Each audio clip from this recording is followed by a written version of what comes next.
விஜய் அவர்கள் ஆட்சி அமைச்சதுக்கு அப்புறம் தாவேக்கா ஜெயிச்சதுக்கு அப்புறம் ரஜினி சாரை அட்டாக் பண்ணி ரொம்ப பேட் கமெண்ட்ஸ். கலைஞர்கள் வெற்றி அடைஞ்சப்ப நான் வந்து உங்களை பார்க்கட்டுமா ரஜினி, இல்ல நீங்க வந்து பாக்குறீங்களான்னு வந்து கேட்டிருக்காரு. அந்த அளவுக்கு வந்து ரஜினிக்கு இம்பார்ட்டன்ஸ் கொடுத்திருக்கிறார் கலைஞர். 96ல வந்து ரஜினிக்கு ஒரு பெரிய ஒரு கிரேஸ் இருந்துச்சு. அரசியலுக்கு அன்னைக்கு வந்திருந்தாருன்னா ரஜினி அன்னைக்கு முதலமைச்சர் அப்படிங்கிறதுல எந்த மாற்று கருத்தும் கிடையாது. முழுக்க முழுக்க ரஜினியோடைய ஃபார்முலாவை தான் விஜய் வந்து கையில் எடுக்கிறார். விஜய் வந்து வந்த புதுசுல. சினிகார நேயர்களுக்கு வணக்கம், welcome to the show cinema சர்ச்சைகள். இன்னைக்கு நம்மளுடைய சினிமா சர்ச்சைகள்ல film producer Oscar Balaji Prabhu sir தான் இருக்காங்க. வணக்கம் சார், எப்படி இருக்கீங்க? வணக்கம், நல்லா இருக்கேம்மா. சார், அதான் சமீபத்தில் ரஜினி அவர்கள் ஒரு ப்ரெஸ் மீட் கொடுத்துருந்தாங்க. ஆக்சுவலாக அந்த ப்ரெஸ் மீட் ஏன் கொடுத்தாங்க, இவர் ஏன் கொடுக்கணும் அப்படிங்கிற கேள்விகள் நிறையா வந்துச்சு. அதுதானே அந்த ப்ரெஸ் மீட்குள்ளேயே நிறைய கேள்விகள் வந்துச்சு. அதை நீங்கள் எப்படி பார்க்குறீங்க? ஆக்சுவலி பார்த்தீங்கன்னா நீங்கள் சொல்கிற மாதிரி எனக்குமே வந்து இந்த டவுட்டு, அதாவது ரஜினி சார் எதுக்கு இந்த ப்ரெஸ் மீட்டை கொடுத்தாரு, தேவையில்லையே அப்படின்னு தான் நானும் நினச்சேன். நிறைய விமர்சனங்கள் வந்தது. ரஜினி சார் இந்த ப்ரெஸ் மீட் கொடுத்துருக்க வேண்டாம், இது எதுக்கு அவசியம் இல்லை அப்படின்ற எல்லாருமே பேசினாங்க. ஸோ ரஜினி சார் இந்த ப்ரெஸ் மீட் கொடுக்க வேண்டிய கட்டாயம் என்ன வந்துச்சு அப்படின்னா, தொடர்ந்து பார்த்தீங்கன்னா விஜய் அவர்கள் ஆட்சி அமைச்சதுக்கப்புறம் தாவேக்கா ஜெயிச்சதுக்கப்புறம் ரஜினி சாரை அட்டாக் பண்ணி ரொம்ப பேட் கமெண்ட்ஸ், அதை பார்த்தீங்கன்னா பாட் மெசேஜஸ் சொல்லுவாங்க இல்லையா, அந்த மாதிரி தொடர்ந்து வந்து மெசேஜஸ் வந்து ரஜினி சாரோட செல்போனுக்கு போயிருக்கு, பர்சனல் செல்போனுக்கு போயிருக்கு. அதாவது வந்து பாத்தீங்கன்னா அது எப்படி சொல்றாங்கன்னா அன்ரியலிஸ்டிக் பாட் மெசேஜஸ் சொல்றாங்க. அதாவது ஆல்ரெடி வந்து ப்ரோக்ராம் பண்ணி அது வந்து ஒரு நிமிஷத்துக்கு ஒரு கமெண்ட் போற மாதிரி, வேற வேற பேர்ல இருந்து போகும், வேற வேற ஆள் அனுப்புற மாதிரி இருக்கும். ஆனா பாத்தீங்கன்னா இட்ஸ் அ ப்ரோக்ராம், ஒரு பர்டிகுலர் சிங்கிள் பர்சன் ப்ரோக்ராம் பண்ணி அனுப்புறது தான் அது. ஸோ அந்த மாதிரி பாத்தீங்கன்னா நைட்டு 3 மணி 4 மணி 2 மணி நேரங்காலம் இல்லாம ரஜினி சாருக்கு வந்து தொடர்ந்து வந்து பாட் மெசேஜஸ் வந்துகிட்டே இருந்திருக்கு. ஸோ இது ஒரு பெரிய டிஸ்டர்பன்ஸா இருந்திருக்கு ரஜினி சாருக்கு. இன்னொன்னு பாத்தீங்கன்னா அனானமஸ் கால்னு சொல்லுவாங்கல்ல, தெரியாத நம்பர்ல இருந்து நிறைய கால்ஸ் வந்திருக்கு. ரஜினி சார் அட்டன் பண்றது இல்ல, பட் இருந்தாலும் தொடர்ந்து உங்களுக்கு கால்ஸ் வந்துட்டே இருந்தா உங்களோட டே டு டே ரொட்டீன்ஸ் வந்து டிஸ்டர்ப் ஆகும். அது இல்லாம சைக்காலஜிக்கலாவே வந்து எப்படின்னா யாரா இருந்தாலும் வந்து ஒரு சின்ன டிஸ்டர்பன்ஸ் வரும். ரஜினி சார் இன்னைக்கு வந்து கிட்டத்தட்ட 75 வயசு முதிர்ந்த ஒரு மூத்த நடிகரா இருக்காரு. இன்னைக்கு ஒரு முக்கியமான நபர், அவருக்கு இப்படி ஒரு மெசேஜ் எல்லாம் வருது, இப்படி அவருடைய செல்போனை டிஸ்டர்ப் பண்றாங்கிறது நிச்சயமா அவருடைய மைண்டை வந்து டிஸ்டர்ப் பண்ணிருக்குமா இல்லையா? அது இல்லாம குடும்பத்தார்ட்ட வந்து டிஸ்கஸ் பண்ணிருக்க கூடும். இந்த மாதிரி தொடர்ந்து வந்துட்டு இருக்கு, என்ன பண்றதுன்னு தெரியலைங்கும் போது இதை பத்தி ஒரு விளக்கம் கொடுத்துடலாமே அப்படிங்கிற மாதிரி ஏதாவது அவங்க குடும்பத்தில் உள்ளவங்க நெருங்கிய நண்பர்கள்ட்ட ரஜினி சார் கேட்டிருப்பாருன்னு நினைக்கிறேன். ஸோ இது ஒரு காரணம். இன்னொரு காரணம் என்ன சொல்றாங்க அப்படின்னா, ஸ்டாலினை போய் பார்த்தார் இல்லையா, முன்னாள் முதலமைச்சர் ஸ்டாலின் அவர்களை போய் ரஜினி சார் பார்த்தாரு அவர்கள் தோத்துட்டதுக்கு அப்புறம். ஸோ அது வந்து பார்த்தீங்கன்னா திருச்சி பேசப்பட்டது. இன்னைக்கு இந்த சோசியல் மீடியாவில் வந்து ரஜினி வந்து ஸ்டாலின் அவர்களை பார்த்தது என்னன்னா, பிஜேபி வந்து ரஜினியை வந்து தூதுவராக அனுப்பிச்சிருக்காங்க, வேற யாராவது வந்து ஸ்டாலின் அவர்களை அப்ரோச் பண்ண சொன்னா அது வெளிச்சமா தெரிஞ்சு போயிடும். ஆனா ரஜினி போய் பார்த்தா அது பெருசா பேச்சு பொருளா மாறாது, தூதுவராக அனுப்பிச்சிருக்காங்க. ஏடிஎம்கே, டிஎம்கே, அப்புறம் விடுதலை சிறுத்தைகள், இந்த கட்சியெல்லாம் சேர்ந்து ஒரு கூட்டணியா ஒரு ஆட்சி அமைக்கிறதுக்கான ஒரு முயற்சி ஒன்று நடந்தது. அது உண்மை.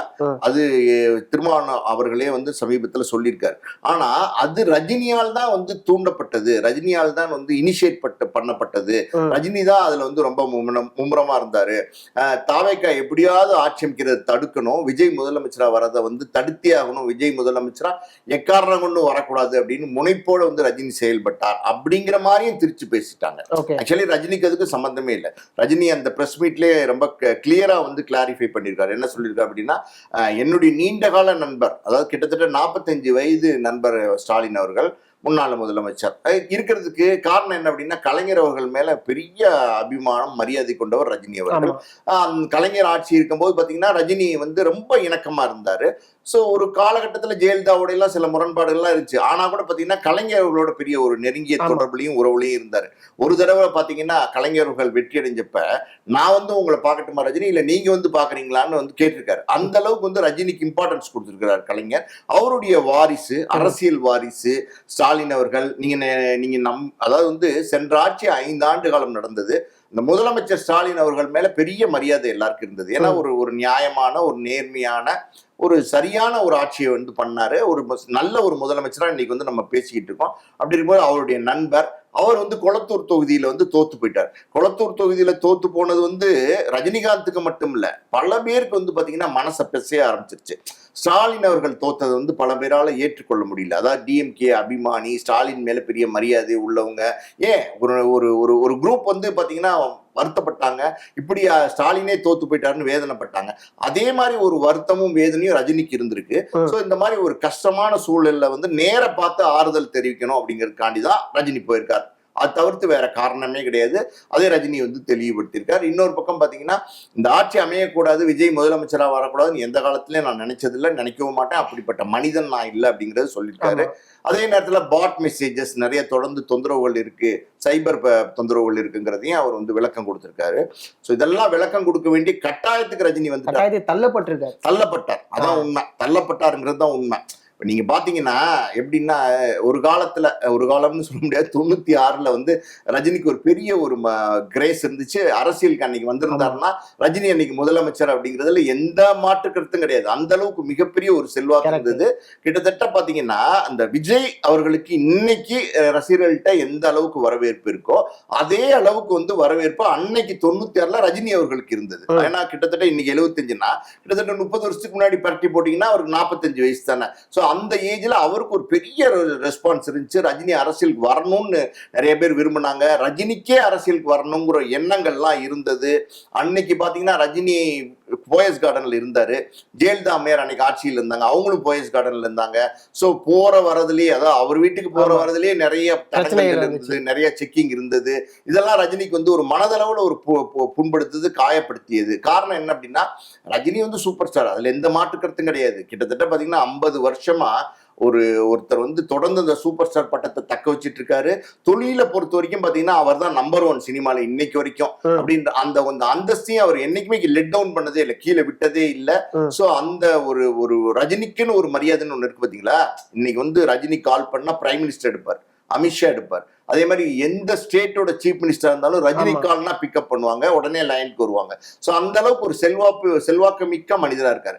ரஜினி வெறும் திரை நடிகர் தானே, திரைப்படத்துல நடிக்கிற நடிகர் தானே. ஆனா ஒரு திரைப்படத்துல நடிக்கிற நடிகருக்கு எதுக்கு இவ்வளவு வரவேற்பு நம்ம இந்திய நாட்டுல அப்படின்னா, அது அந்த அளவுக்கு அவர் ஒரு மிகப்பெரிய ஒரு கரிஷ்மா. அது வந்து எல்லாருக்கும் அப்படி அமைஞ்சிரும் சொல்ல முடியாது. நீங்க 75 வயசுல ஒரு படங்கள் நடிக்கிறாரு, 75 வயசுல கூட அவருடைய படத்துக்கு வந்து பெரிய பிசினஸ் ஆகுது, பெரிய ஓப்பனிங், பெரிய கலெக்ஷன்.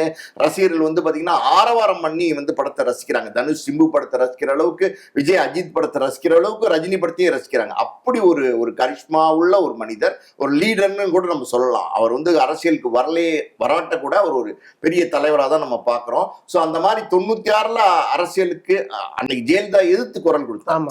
அதாவது இந்த ஆட்சி மீண்டும் வந்தால் கடவுளால் கூட மக்களை காப்பாற்ற முடியாதுன்னு ஒரு குரல் கொடுத்தாரு. அந்த தைரியம் அன்னைக்கு இருந்தது. யாருக்காவது ஜெயலலிதா இருந்து குரல் கொடுக்கிற தைரியம் இருந்ததா? இன்னைக்கு வந்திருக்கிற நடிகர்கள் எல்லாருமே ஜெயலலிதாவுடைய மறைவுக்கு பின்னாடி வந்தவங்க, கமலஹாசன் உட்பட. விஜயகாந்துக்கு அன்னைக்கு தைரியம் இருந்தது. ஜெயலலிதா அம்மையாரும் கலைஞரும் அவர்களும் இருந்தப்ப 2 ஆளுமைகள், அரசியல் ஆளுமைகள் 2 பேருமே, அவங்க 2 பேரும் இருக்கும்போதே விஜயகாந்த் வந்து தைரியமா வந்து கட்சி ஆரம்பிச்சு அவர் கட்சி நடத்தினாரு, எதிர்கட்சி தலைவர் வரைக்கும் வந்தாரு. அவரை நம்ம பாராட்டலாம். ஆனா மற்றவர்கள் எல்லாருமே பாத்தீங்கன்னா அந்த 2 ஆளுமைகள் இல்லாத ஒரு காலகட்டத்துல தான் அரசியலுக்கு வந்திருக்காங்க இன்னைக்கு. சோ ரஜினி அவர்கள் வந்து பாத்தீங்கன்னா அன்னைக்கு ஜெயலலிதா சீஃப் மினிஸ்டரா இருந்தாங்க. எலெக்ஷன்ல வந்து அவங்க ஜெயிப்பாங்களா, கலைஞர் அவர்கள் ஜெயிப்பாங்களான்னு தெரியாது. ஆனாலும் வந்து துணிஞ்சு வந்து குரல் கொடுத்தாருங்கிறது பெரிய விஷயம். சோ அந்த அளவுக்கு ரஜினியோட குரலுக்கு, அவருடைய வாய்ஸ்க்கு வந்து மரியாதை இருந்ததா அப்படின்னா இருந்தது, 100% இருந்தது. அன்று அந்த தேர்தலில் ஆட்சி மாற்றமே நடந்தது. கலைஞர் அவர்கள் முதலமைச்சரா வந்தார். சோ இந்த அளவுக்கு ஒரு செல்வாக்கான மனிதரா இருந்தார். அன்னைக்கு வந்து பாத்தீங்கன்னா அந்த தேர்தல்ல மூப்பனார் அவர்கள் வந்து பல பேர் ரஜினியை முதலமைச்சரா முன்னிறுத்தி ஒரு கட்சியை தொடங்கி நிறுத்தணும்னு நினைச்சாங்க தேர்தல்ல. ரஜினிக்கும் அந்த எண்ணங்கள்லாம் இருந்தது. ஆனா ஏதோ ஒரு தயக்கம் வந்து ரஜினிக்கு வந்து கடைசி வரைக்கும் இருந்துகிட்டே இருந்தது. அதனால ரஜினி வந்து இன்னைக்கு வருவாரா, நாளைக்கு வருவாரா, இப்போ வருவாரா, அப்போ வருவாரான்னு காத்துக்கிட்டே இருந்தாங்க. ரஜினிக்கான ஒரு மரியாதையும் செல்வாக்கும் இருந்துகிட்டு தான் இருந்துச்சு. எனக்கு தெரிஞ்சு ஜெயலலிதா அம்மையார், கலைஞர் அவர் 2 பேருமே மறைஞ்சதுக்கு அப்புறம் பாத்தீங்கன்னா ரஜினி அவர்கள் மறுபடியும் அரசியலுக்கு வராது, காலத்தின் கட்டாயம்னு சொன்னாங்க. ஆனாலும் ரஜினி வந்து அரசியலுக்கு வரல. ரஜினிங்கிற ஒரு ஆளுமே, அது வந்து ரஜினிக்குன்னு ஒரு செல்வாக்கு இருந்தது, ஒரு மரியாதை இருந்தது. அது அவருக்கும் தெரியும். அந்த பிரஸ் மீட்லயே ஒருத்தர் கேட்கிறாரு, நான் வந்து நீங்க வந்து 96லயோ 2001லயோ வந்திருந்தீங்கன்னா முதலமைச்சர் ஆயிருப்பீங்களா? ஷூரா இருப்பேன், நிச்சயமா இருப்பேன் அப்படிங்கிற பதிலை வந்து ரஜினி சொல்றாரு. அப்போ ஒருத்தர் கேட்கிறாரு, அப்ப நீங்க வந்து பஸ்ஸை தவற விட்டுட்டீங்கன்னு வருத்தப்படுறீங்களா அப்படிங்கிறது கேட்கிறாரு. ரஜினி வந்து நெக்ஸ்ட் கொஸ்டின் அப்படிங்கிறாரு. உண்மையும் என்னன்னா ரஜினி வந்து பஸ்ஸை தவற விட்டுட்டாரு அப்படிங்கிறது தான். இனிமே அது காலம் கடந்து போச்சு. பட் இன்னைக்கு வந்து பாத்தீங்கன்னா விஜய் அவர்கள் அவர் இன்னைக்கு முதலமைச்சரா இருக்காரு. என்னதான் இருந்தாலும் பாத்தீங்கன்னா ரஜினி குறிப்பிட்டிருக்காரு பாருங்க. அதாவது விஜய் அவர்கள் வந்து பாத்தீங்கன்னா டிஎம்கே ஏடிஎம்கே ரெண்டு திராவிட கட்சிகளை எதிர்த்து வெற்றி பெற்றிருக்கிறார். பாஜக மத்திய அரசுல எதிர்த்து வெற்றி பெற்றிருக்கிறார். அது இல்லாம பாத்தீங்கன்னா என்டிஆர் எம்ஜிஆர் மாதிரி அவரும் வந்து ஒரு ரெக்கார்டை கிரியேட் பண்ணியிருக்காரு அப்படிங்கறத சொல்லியிருக்காரு. சோ அதே நேரத்துல பாத்தீங்கன்னா எனக்கும் அவருக்கு விஜய்க்கும் தலைமுறை இடைவேளை இருக்கு அப்படின்னு சொல்றாரு. அதுல இருந்து என்ன சொல்ல வர்றாருன்னா என்னையும் விஜயும் கம்பேர் பண்ணாதீங்க, என்னையும் விஜய் போட்டியா சொல்லாதீங்க. எல்லாருமே ஒரு விஷயத்த ஒண்ணு சொன்னாங்க. என்னன்னா கமல் அவர்கள் போய் சந்திச்சாங்க, மற்ற நடிகர்கள் போய் சந்திச்சாங்க, இவர் ஏன் போய் சந்திக்கல, ஒரு முதலமைச்சரை இவர் ஏன் போய் சந்திக்கல அப்படிங்கிற ஒரு விமர்சனத்தை அதனாலேயே நிறைய பேர் வந்து ரஜினி அவர்களை தனிப்பட்ட முறையில தாக்குதல் ஏற்படுத்துறாங்க, விமர்சனப்படுத்துறாங்க அப்படிங்கிற பாருங்க. சரியான கேள்வி. இந்த கேள்விக்கு நான் பதில் சொல்றேன். விஜய் அவர்கள் போய் பல பேரை சந்திச்சாரா? முன்னாள் முதலமைச்சரை பார்த்தாரு, உதயநிதி ஸ்டாலின் அவர்களை பார்த்தாரு, வைகோ அவர்களை பார்த்தார், திருமாவளவன், சீமான் பல பேரை பார்த்தாரா? விஜய் அவர்கள் வந்து அரசியல் தலைவர்களை மட்டும்தான் போய் பார்த்தாரு. யாரையுமே அரசியல் தலைவர்கள் இல்லாம சினிமா பிரபலங்கள் யாரையுமே பார்க்கல, யார்கிட்டயுமே ஆசீர்வாதமோ பிளெஸிங்ஸோ எதுவுமே வாங்கல. சோ கமலஹாசன் அவர்களையும் அவர் வந்து பார்க்கல. ஒரு சினிமா பிரபலமா நினைச்சாரா, கட்சி தலைவரான்னு நினைச்சாரான்னு தெரியல. அந்த கூட்டணிக்குள்ள இருந்த எல்லாரையும் போய் பார்த்தாரு. அவருடைய கூட்டணிக்கு தேவையான எல்லாரையும் போய் பார்த்து போட்டோ எடுத்துக்கிட்டாங்க. அதான் கமல் அவர்கள் விஜய் போய் பார்த்து போட்டோ எடுத்தாரு, விஜய் அவர்கள் கமலை போய் பார்க்கல. ஓகேவா? இப்ப இந்த இடத்துல பாத்தீங்கன்னா விஜய் அரசியல் தலைவர்களை மட்டும்தான் சந்திச்சாரு, எந்த சினிமா பிரபலங்களையும் போய் சந்திக்கல. ரஜினி கமல் யாரையுமே அவர் சந்திக்கல. கமல் அவர் வந்து பாத்தீங்கன்னா இன்னைக்கு கட்சி தலைவரா இருக்காரு, அவரும் ஒரு கட்சி தலைவரா இருக்காரு. இன்னைக்கு அரசியல் வந்து விஜய் வெற்றி பெற்றிருக்காரு அப்படின்னு நடிகர் கமலஹாசன் இல்ல அவரை போய் பார்த்தது, கட்சி தலைவர், அதாவது வந்து மையம், அந்த கட்சி தலைவர் வந்து போய் வந்து விஜய் வந்து பார்த்தாரு. ஒரு அரசியல் தலைவரா விஜய் வந்து பார்த்தார். சரியா? இப்ப ரஜினிக்கும் அரசியலுக்கும் ஏதாவது ஈடுபாடு இருக்கா? ரஜினி அரசியலுக்கு வரதா இருந்தது, வருவாருன்னு இருந்தது, வரல. ஆனா இன்னைக்கு ரஜினி வந்து ஒரு நடிகர் மட்டுமே, நடிகரை தவிர்த்து ரஜினி எதுவுமே கிடையாது. அப்ப ரஜினி வந்து விஜய் போய் பார்க்கறதும் பார்க்காததும் அவருடைய தனிப்பட்ட விருப்பம். இன்னைக்கு வந்து பாத்தீங்கன்னா தமிழ் திரைப்பட தயாரிப்பாளர் சங்கம், அதுக்கப்புறம் பாத்தீங்கன்னா நடிகர் சங்கம், இன்னும் பல பிரபலங்கள், திரை பிரபலங்கள் நேரடியா வந்து விஜய் அவர்களை பார்த்து வாழ்த்து சொல்லிட்டு இருக்கிறாங்க. இது ஓகே. ஆனா ரஜினி அவர்கள் ஒரு திரை பிரபலமா இருக்காரு, அவர் போய் விஜய் பார்க்கணுங்கிறதும் பார்க்காதுங்கிறதும், பார்க்க விரும்புறதும் விரும்பாதும் அவருடைய தனிப்பட்ட முடிவு தான். பார்த்ததுனால வந்து அவர் உறவு கொண்டாடுறாருன்னு, பார்க்காதனால அவர் விஜய் மேல கால் புணர்ச்சியா இருக்காருன்னு நம்ம சொல்லவே முடியாது. சொல்ல முடியுமா? அப்படி பார்த்தா ரஜினி அவர்கள் மட்டும்தான் விஜய் வந்து பார்க்கலையா? பல முன்னணி நடிகர்கள் விஜய் வந்து இன்னும் சந்திக்கல. தனுஷ்ல இருந்து சிம்புல இருந்து பல பேர் இன்னும் போல இல்ல. சிவகார்த்தியன் போனாரா? இல்ல வேற யாராவது நடிகர்கள் போனாரா? இன்னைக்கு டாப் லிஸ்ட்ல இருக்கிற சூர்யா போனாரா? யாராவது போல இல்ல. அப்புறம் ஏன் ரஜினியை மட்டும் சொல்லணும்னு கேக்குறேன் நான். அது தனிப்பட்ட முறையில அதாவது மின்னல்ல இருந்தே ஒரு பிரச்சனை ஒண்ணு போயிட்டு இருக்குல்ல, காக்கா கழுகுல இருந்து ஆரம்பிச்சு வருஷல. ஏன்னா அண்ணாமலை தம்பின்னு இங்க சொன்னவர் தான் திரு விஜய் அவர்கள். ரஜினி அவர்களுடைய ரசிகராக தான் வந்து தன்னை திரையுலகத்தை வந்து காமிச்சுக்கிட்டாரு. எல்லா பாடல்கள்லயுமே வந்து அதாவது பாபா படம் ஷூட்டிங் ஸ்பாட்ல எல்லாம் போய் பார்த்து அந்த மாதிரியான விஷயங்கள்லாம் ஆனா ஒரு காலகட்டத்துக்கு மேல இல்ல நான் தான் அப்படிங்கிற ஒரு விஷயம் வர ஆரம்பிக்கும் போதுதான் இங்க பிரச்சனை உருவாக ஆரம்பிச்சு. இல்ல அந்த பிரச்சனை தான் இன்னும் தொடர்ந்துகிட்டே இருக்கா? இது வந்து கட்சியா மாறின பிறகும் அவருக்கு ஒரு பொலிட்டிக்கல் லீடர் ஆனதுக்கு அப்புறமுமே இந்த பிரச்சனை இன்னும் தொடர்ந்துகிட்டே இருக்காங்களா விஜய் ரசிகர்கள் அப்படிங்கிற ஒரு கேள்வி இருக்குல்ல. நான் கரெக்டா இதுக்கு பதில் சொல்றேன். எப்படின்னா நான் முதல்ல ஒரு விஷயத்த சொல்றேன். விஜய்க்கும் அஜித்துக்கும் தான் ஒரு போட்டி இருந்துச்சா? ஸோ விஜய் படம் வரும்போதும் அஜித் படம் வரும்போதும் பார்த்தீங்கன்னா இந்த போட்டி ரசிகர்களுக்குள்ளதான் இருந்துச்சே தவிர, இந்த அடிதடி தள்ளுமுள்ளெல்லாம் ரசிகர்களுக்குள்ளதான் இருந்துச்சே தவிர, விஜய்க்கும் அஜித்துக்கும் போட்டி நேரடியா இருந்ததா, ரெண்டு பேருக்குள்ள பார்த்தீங்கன்னா பகைமை இருந்ததா அப்படின்னா கிடையாது. பெருசா நட்பு இருந்ததா அப்படின்னா அது இல்லாம கூட இருக்கலாம். ஆனா பகை இருந்ததா அப்படின்னா அது இருந்ததா அப்படின்னா இல்லைன்னு நம்ம சொல்லலாம், தெளிவா சொல்லலாம். அதாவது உயர்மட்டத்துல ரெண்டு பேருமே எங்கேயாவது பார்த்தா கை குலுக்கிறாங்க, ஒரு விழாக்களுக்கு போனா பேசிக்கிறாங்க, சிரிச்சுக்கிறாங்க, பக்கத்துல உட்காந்துக்கிறாங்க, எல்லாமே நடந்துட்டு தான் இருக்கு. அதே இன்னொரு பக்கம் நீங்க பாத்தீங்கன்னா விஜய் அவர்கள் சினிமாக்கு வரும்போது ரஜினி அவர்கள் சூப்பர் ஸ்டாரா இருக்காரு, பெரிய நடிகரா இருக்காரு, வளர்ந்த ஒரு நடிகரா இருக்காரு. சோ ரஜினியுடைய ஆசி பெற்ற ஒரு நடிகரா தான் விஜய் அவர்கள் சினிமாக்கே வராரு ஆரம்பத்துல. சோ தொடர்ந்து பாத்தீங்கன்னா நீங்க நல்லா கவனிச்சு பாத்தீங்கன்னா உங்களுக்கு ஒரு விஷயம் தெரியும். அது என்ன அப்படின்னா முழுக்க ரஜினியோடைய ஃபார்முலாவை தான் விஜய் வந்து கையில் எடுக்கிறாரு. விஜய் வந்து வந்த புதுசுல ரஜினி என்ன பண்ணுவாரு, அந்த அண்ணாமலையில இருந்து எல்லாம் பாத்தீங்கன்னா அந்த அருணாச்சலம் அண்ணாமலையில பாத்தீங்கன்னா காமெடி, இந்த பாம்பு கடவுளே கடவுளேங்கிறது காமெடி பண்றது, இந்த குரு சிஷியன்ல வந்து இது எப்படி இருக்கு இருக்கு, இது இப்ப என்ன பண்ணுவ, இப்ப என்ன பண்ணுன்னு காமெடி பண்றது, இதெல்லாம் வந்து ரஜினி வந்து ஒரு ஸ்டேஜுக்கு மேல ஃபார்முலாவா பிடிச்சிக்க ஆரம்பிச்சிட்டாரு. அந்த ஃபார்முலாவை தான் வந்து முழுக்க முழுக்க பாத்தீங்கன்னா நீங்க வசீகரவா ஏதோ ஒரு படம்லாம் நடிச்சார்ல, அதுல இருந்து எல்லாம் அப்படியே பாத்துக்கிட்டே இருங்களேன். எல்லா படங்களையும் விஜய் அவர்கள் வந்து காமெடி பண்ணுவாரு, ஃபைட் பண்ணுவாரு, லைட்டர் வெயிட்டான சப்ஜெக்ட் எடுத்து தேர்ந்தெடுத்து நடிப்பாரு. அதே நேரத்துல பாஷா மாதிரி ரஜினி கிட்ட இருக்கிற பவர், ஃபயர் எல்லாமே விஜய் கிட்ட இருக்கும். டான்ஸ் கின்ஸ் எல்லாமே விஜய் வந்து ரஜினி அவர்களை தான் ஃபாலோ பண்ணி பண்ணாரு. சோ ரஜினியை முன்மாதிரியா எடுத்துதான் வந்து சினிமா துறையில ஒரு அடுத்தடுத்த படங்கள் பண்ணாரு. ஒரு காலகட்டத்துக்கு அப்புறம் என்ன ஆகி போச்சுன்னா, ரஜினி ஒரு சூப்பர் ஸ்டாரா இருக்காரு 75 வயசுல, அதை நம்ம கவனத்துல கொள்ளணும். விஜயும் பாத்தீங்கன்னா ரஜினிக்கு ஈக்குவலா வந்துட்டார், அதுல மாற்று கருத்து நம்ம சொல்ல முடியாது. அதாவது வந்து வியாபாரம்னு எடுத்துக்கிட்டீங்கன்னா ரஜினிக்கு என்ன வியாபாரம் ஆகுதோ அது விஜய்க்கு ஆக ஆரம்பிச்சு.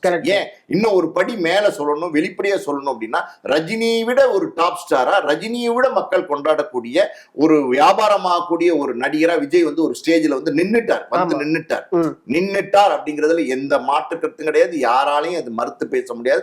அந்த காலகட்டத்துல என்ன ஆயிப்போச்சுன்னா, ரசிகர்கள் வந்து பாத்தீங்கன்னா இதை ஒரு போட்டியா மாத்துறாங்க. ரஜினியா விஜயா அப்படிங்கிற மாதிரி ஒரு போட்டியா மாத்துறாங்க. தொடர்ந்து பாத்தீங்கன்னா ரஜினி, அதாவது விஜய் அஜித் ரசிகர்களுக்கு இருந்த போட்டி அது கம்மியாயிடுச்சு டோட்டலா. இப்ப வந்து விஜய் ரசிகர்கள் என்ன நினைக்கிறாங்கன்னா, அஜித்தை காம்படிட்டராவே நினைக்க மாட்டேங்கிறாங்க. இப்ப நேரடியா ரஜினி கிட்ட வந்துட்டாங்க, ரஜினியை காம்படிட்டரா நினைக்க ஆரம்பிச்சிட்டாங்க. ரஜினி படங்கள் வரும்போது, விஜய் படங்கள் வரும்போது ரெண்டு பேர் படங்களுக்கும் போட்டி, அது இதுன்னு ரசிகர்களுக்குள்ளதான் போட்டி. எந்த காலகட்டத்திலையும் பாத்தீங்கன்னா விஜய் அவர்கள் ரஜினி அவர்களை வந்து மரியாதை குறைவாவோ இல்ல தவறாவோ எதுவுமே பேசுனது இல்ல, ஒரு வார்த்தை கூட பேசுனது இல்ல. அந்த அளவுக்கு கண்ணியமா தான் அவரும் நின்றுட்டு இருக்காரு. அதே ரஜினி அவர்கள் விஜய் அவர்களை வந்து என்ன சொல்றாரு, அவர் சொல்ல வர்றது என்னன்னா, தலைமுறை இடைவேளை அப்படின்னு சொல்ல வர்றது என்னன்னா, அப்பா மகன் அப்படிங்கிறது தான். அவர் வந்து கிட்டத்தட்ட 75 வயசு, விஜய் அவர்களுக்கு 50 வயசு. அப்பா மகன் உறவுக்கு கிட்ட ஒரு உறவு வருதா, அந்த மாதிரி இருக்கிற எண்ணியே வந்து விஜய் அவர்களை போட்டியா நினைக்கிறீங்க அப்படின்னு கேட்கிறாரு. இந்த போட்டி ரஜினி எந்த காலத்துல விஜய் மேல காழ்ப்புணர்ச்சியோ கோவத்தையோ இல்ல வெறுப்பையோ இல்ல மேடைகள்ல வெளிப்படையாவோ எதுவுமே பேசுனது இல்லை, இருக்கிறதுக்கு வாய்ப்பும் இல்லை. ஏன்னா அவர் ஒரு எளிய மனிதர் தான். அவர் வந்து யாரையும் ஏதோ ஒரு படம், அதாவது ரஜினி அவர்களுடைய படம் ஒண்ணு தோத்ததுக்கு விஜய் அவர்கள் வந்து பார்ட்டி வச்சு கொண்டாடின கதெல்லாம் வந்து கேள்விப்பட்டிருக்கோம். அது எந்த அளவுக்கு உண்மைன்னு தெரியல. இந்த மாதிரியான செய்திகள்லாம் வந்து இங்க வட்டாரங்கள் நிறைய பேர் அப்படிலாம் இருந்திருக்குல்ல. நான் ஒரு விஷயம் வெளிப்படையா சொல்லணும் அப்படின்னா, இந்த பார்ட்டி வச்சு கொண்டாடுறது ஒரு படம் பெரிய ஒரு பெரிய நடிகருடைய படம், போட்டி நடிகருடைய படம் தோத்துருச்சுன்னா பார்ட்டி வச்சு கொண்டாடுற அந்த கல்ச்சர் சினிமால இருக்கு அப்படின்னா இருக்கு. அதுல நான் மறுத்து பேச மாட்டேன். அது நிறைய பண்ணிட்டு தான் இருக்காங்க, அது வந்து நடந்துகிட்டு தான் இருக்கு. ஆனா இந்த நீங்க சொல்றீங்கல்ல ரஜினி அவர்களுடைய படம் தோற்றதுக்கு வந்து விஜய் அவர்கள் பார்ட்டி வச்சு கொண்டாடினான்னு, அதுக்கு ஏதாவது ஆதாரங்கள் இருக்கா? இல்ல அதான் சொல்றேன். இன்னைக்கு சோசியல் மீடியால பாத்தீங்கன்னா எல்லாமே புட்டப் பண்ணி வந்து பேச ஆரம்பிச்சாங்க. இது இப்படி பண்ணாரு, அது அப்படி பண்ணாரு, அவருக்கு இவர் போட்டி, இவருக்கு அவர் போட்டி, இவரை வந்து அவர் அட்டாக் பண்றாரு. சும்மா ஒரு டயலாக் ஒரு படத்துல வச்சுக்கான்னு வச்சுக்கோங்களேன், நம்ம தளபதியை வந்து சொல்லிட்டாரு, நம்ம தலைவரை வந்து சொல்லிட்டாரு, இவங்க இப்படி மாறி மாறி போட்டி போட்டுக்கிறாங்க. இதெல்லாமே போட்டியெல்லாம் ரசிகர்களுக்குள்ளதான் நடக்குது. அஜித் கிட்ட இருந்து நேரம் ரஜினிக்கு வந்துட்டாங்க. காரணம் என்னன்னா, ரெண்டு பேரும் சமமா வந்துட்டாங்க. அந்த போட்டி வந்து தொடர ஆரம்பிச்சிருச்சு. நீங்க சொன்ன மாதிரி அவர் பார்ட்டி வச்சு கொண்டாடினார் அப்படிங்கிறதுக்கு ஆதாரங்கள் இருக்கா? இது மாதிரி பண்றாங்கிறது நான் மறுக்க மாட்டேன். ஆனா இவர் பண்ணாரு, விஜய் பண்ணாருங்கிறதுக்கு ஏதாவது ஆதாரங்கள் இருக்கா? அப்படி எதுவுமே இல்லாத போது இது வந்து எப்படின்னா, நம்ம எதுவுமே அப்படின்னா ஊர்ஜிதப்படுத்தப்பட்ட ஆதாரங்களோடு இருக்கிற தரவுகளை வச்சு தான் நம்ம பேச முடியும். இந்த மாதிரி வர வந்து ரூமர்ஸ் இதெல்லாம் வச்சு நம்ம வந்து பேச முடியாது. இதை முழுக்க இதெல்லாமே ரசிகர்களுக்குள்ள நடக்கிற போட்டியை தானே தவிர ரஜினிக்கும் விஜய்க்குமோ இல்ல விஜய்க்கும் ரஜினிக்குமோ நடக்கிற போட்டியே கிடையாது. ஓகே, புரியுது சார். ஓவராலா அதான் ஃபர்ஸ்டே சொன்ன மாதிரி தான், இந்த அளவுக்கு இறங்கி பிரஸ் மீட் கொடுத்துருக்க வேணாம், பட் அதை கொடுக்கறதுக்கு தள்ளப்பட்டார் அப்படிங்கிறதான் வந்து எல்லாரோட பார்வையுமே பார்க்க முடியுது. ரொம்ப நன்றி சார் உங்களை நேரத்தை கொடுத்ததுக்கு. நன்றி.